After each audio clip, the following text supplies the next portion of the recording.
افسوس کہ آج انہی مدارس کو غلط اور نفرت کی نگاہ سے دیکھا جا رہا ہے، جبکہ حقیقت یہ ہے کہ انہوں کے ارخار سے پوچھو وہ گواہی دیں گے ہم نے کانٹوں کو بھی گلزار بنا رکھا ہے۔ تو آئیے اب ہم اسلامی مدارس و مکاتب اور ہماری ذمہ داریاں کے عنوان پر تفصیل سے روشنی ڈالنے کے لیے آواز دے رہے ہیں محمد عدنان متعلم درجہ چہارم کو کہ وہ آئیں اور تقریر پیش کرے۔ موسوم مائک پر۔ السلام علیکم ورحمۃ اللہ وبرکاتہ۔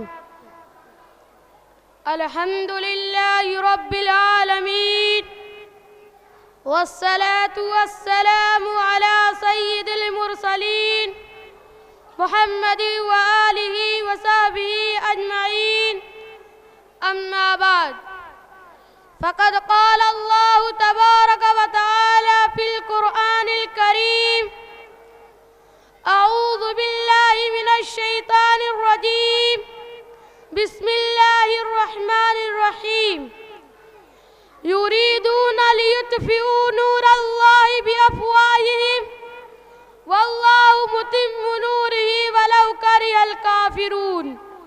صدق اللہ العظیم۔ خون کی روشنائی اس تحریر تھی، خون کی روشنائی اس تحریر تھی، وقت کی لو پر داستان وفا، نوک خنجر سے اس کو مٹایا گیا، نوک خنجر سے اس کو مٹایا گیا، اب ثبوت وفا کس طرح لائیے؟ کتنے ارباب ہمت نے ان کے لیے، کتنے ارباب ہمت نے ان کے لیے بڑھ کے میدان میں جان بھی ہار دی، اب بھی ان کی نگاہوں میں ہے بدزنی، اب بھی ان کو وفا کی سند چاہیے۔ محترم حضرات، سامعین کرام، اس وقت ہندوستان کے مسلمان تاریخ انسانی کے انتہائی دشوار گزار دور سے گزر رہے ہیں، مصائب و مشکلات کی طوفان بلا خیز میں گھرے ہوئے ہیں، آلام و مسائب نے ہر طرف پہ احاطہ کر رکھا ہے۔ ایک طرف اسلام اور اسلامی آثار و روایات کو مٹانے کی ناپاک کوششیں کی جا رہی ہے، تو دوسری طرف مدارس اسلامیہ کا پورا ڈھانچہ باطل کے شکنجے میں ہے۔ پورے ملک میں مدارس پر زبردست الغار ہو رہی ہے اور عالمی سطح پر دینی اداروں کے خلاف زہر افشانی کی جا رہی ہے۔ کبھی ان اداروں کو قومی اداروں سے منحرف بتایا جاتا ہے تو کبھی انہیں رجعت پسندی کا طعنہ دیا جاتا ہے۔ ایک طرف مدارس پر بنیاد پرستی کا الزام تھوپا جا رہا ہے تو دوسری طرف انہیں ناپسندیدہ عناصر کی آماجگاہ بتایا جاتا ہے۔ آج مدارس کا ملک مخالف سرگرمیوں میں ملوث ٹھہرایا جاتا ہے تو کل انہی اداروں کو دہشت گردی کا اڈا قرار دیا جائے گا۔ غرضیہ کی مدارس کے خلاف فرقہ پرست طاقتیں کھل کر سامنے آ گئی ہے، اب باطل سر چڑھ کر بولنے لگا ہے اور تعصب سینوں سے نکل کر سڑکوں پر آ چکا ہے، جبکہ حقیقت یہ ہے وطن کا ذرہ ذرہ ہے یہاں اس بات پر شاہد، وطن کا ذرہ ذرہ ہے یہاں اس بات پر شاہد، مدارس کے سپوت اس ملک کے جانباز غازی ہے۔ سیاسی کھیل ہے ورنہ یہ دشمن بھی سمجھتا ہے، سیاسی کھیل ہے ورنہ یہ دشمن بھی سمجھتا ہے کہ اسلامی مدارس مرکز کردار سازی ہے۔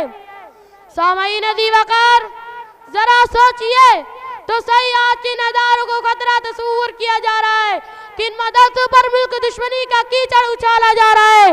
یہ مدرسے جہاں سے آزادی کا سور پھونکا گیا ہے، جہاں سے نکلی ہوئی تحریکات کی بدولت ہندوستان کو آزادی نصیب ہوئی، آج یہی مدارس غیروں کی نگاہوں میں کانٹا بن کر چبھ رہے ہیں۔ انہیں ملک کی سلامتی کے لیے خطرہ تصور کیا جا رہا ہے، تعمیر و ترقی میں حائل سمجھا جا رہا ہے۔ ان مدارس کو بغاوت اور بنیاد پرستی کا الزام دیا جا رہا ہے۔ ہم پہ الزام بغاوت کا لگانے والوں، ہم پہ الزام بغاوت کا لگانے والوں، بے وفا کون ہے اجداد سے پوچھا ہوتا۔ کتنے جانباز سپوتوں نے دیا اپنا لہو، کتنے جانباز سپوتوں نے دیا اپنا لہو، وہ تیرے پاک کی بنیاد سے پوچھا ہوتا۔ معزز حاضرین، وقت کا تقاضا یہ ہے کہ ہم مدارس و مکاتب کی اہمیت کو سمجھے، اس کی افادیت کو محسوس کرے، ہر ممکن ہم اس کا تعاون کرے، کیونکہ دشمنان اسلام یہ جانتے ہیں کہ اگر ہم نے مدارس و مکاتب کے نظام کو ختم کر دیا تو پھر مسلمانوں کو اسلام سے دور کرنے میں کوئی وقت نہیں لگے گا۔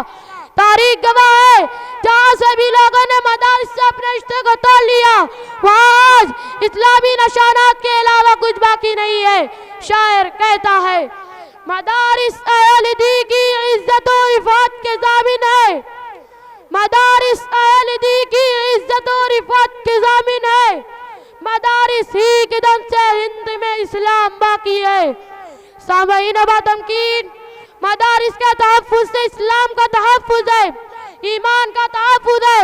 اگر اس ملک میں ہمارا وجود باقی ہے تو وہ مدارس کی دین ہے، اگر مسلمانوں کا تشدد و امتیاز برقرار ہے تو وہ مدارس کی دین ہے، اگر ہندوستان کے اندر اسلام کا چراغ روشن ہے تو وہ مدارس کی مرہون منت ہے۔ اس لیے آئیے ہم تمام لوگ یہ یاد کریں، ہم کسی بھی حال میں رہیں گے، مدارس و مکاتب کا دامن نہیں چھوڑیں گے۔ اگر مدارس پر کوئی آنچ آتی ہے تو ہم آگے بڑھ کر اسے بچانا اپنا فریضہ سمجھیں گے اور اپنے بچوں اور نسلوں کی حفاظت کریں گے اور قوم کو اس پیغام سے روشناس کرائیں گے۔ مدارس ہی قدم سے ہے یہاں کی آبرو باقی، مدارس ہی قدم سے ہے یہاں کی آبرو باقی، انہی کے فیض سے ہے ملک میں سرسبز و شادابی۔ وآخر دعوانا ان الحمدللہ رب العالمین۔